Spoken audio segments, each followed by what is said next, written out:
بزرگ اپنے بیٹے کے ساتھ کہیں سفر پر جا رہے تھے، رات ہوئی، تہجد کا وقت ہوا، باپ بیٹے نے اٹھ کر تہجد پڑھی، سارے قافلے والے سو رہے تھے، صرف باپ بیٹے اٹھے تہجد پڑھنے کے لیے۔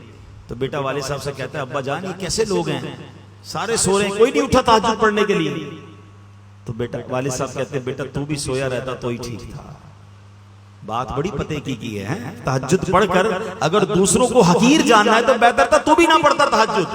عبادت ضرور کرنی ہے مگر کسی کو حقیر نہیں جاننا۔ پھر مالدار پیسے ہوتے تو غریب سے تکبر کر رہے ہوتے ہیں، خوبصورتی بھی تکبر لاتی ہے، بندہ کہتا ہے میں خوبصورت، اس کا رنگ سانولا، طاقت تکبر لاتی ہے، میری باڈی اتنی مضبوط، میری اتنی طاقت، یہ بیچارہ کمزور، یہ میرے سامنے کیا کرے گا۔ اقتدار تکبر لاتا ہے، کسی کو سیٹ مل جائے وہ سمجھتا ہے باقی کی حیثیت ہی کوئی نہیں، مسل کے رکھ دوں گا۔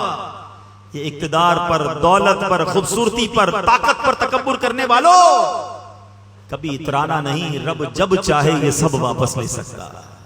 ہم نے بڑے بڑے خوبصورتی والوں کو ایسی ایسی بیماریوں میں پڑتے دیکھا کہ چہرہ دیکھنے کے قابل نہیں رہا۔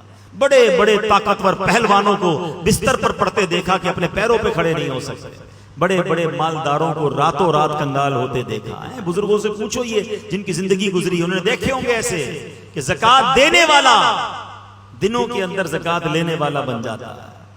کبھی بھی اترانا نہیں ہے، جب بھی اللہ نے کوئی نعمت دینا اللہ سر جھکا رہے، عاجزی کہ اللہ تیری مہربانی، مجھ جیسے گناہگار کو تو نے مال دے دیا ہے، مجھ جیسے خطاکار کو اتنی اچھی شکل دی، مجھ جیسے خطاکار کو اتنا بڑا نام شہرت دے دی۔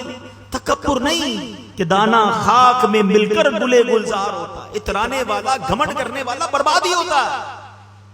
اللہ کرے یہ بات سمجھ آ جائے کہ تکبر اس کائنات میں ہونے والے سب سے اولین گناہوں میں سے گناہ ہے اور اس کا نتیجہ بربادی ہے۔ روایتوں میں آتا ہے تکبر کرنے والے کو قیامت کی دن چوٹیوں کی شکل میں لایا جائے گا اور لوگ ان کے اوپر سے چلتے ہوئے گزر رہے ہوں گے۔ یہ جو بڑے بڑے تکبر کرتے ہیں نا، غریب آدمی کو قریب نہیں آنے دیتے، کبھی بھی نہ کیجیے گا ایسے، بلکہ مشورہ دوں گا کہ جس کو کوئی منہ نہ لگائے، جس کو کوئی قریب نہ بٹھائے، آپ اس کو اپنے قریب بٹھایا کریں، پیار دیا کریں، انشاءاللہ اس کی دعا لگ گئی تو تمہارا بیڑا پار ہو جائے گا۔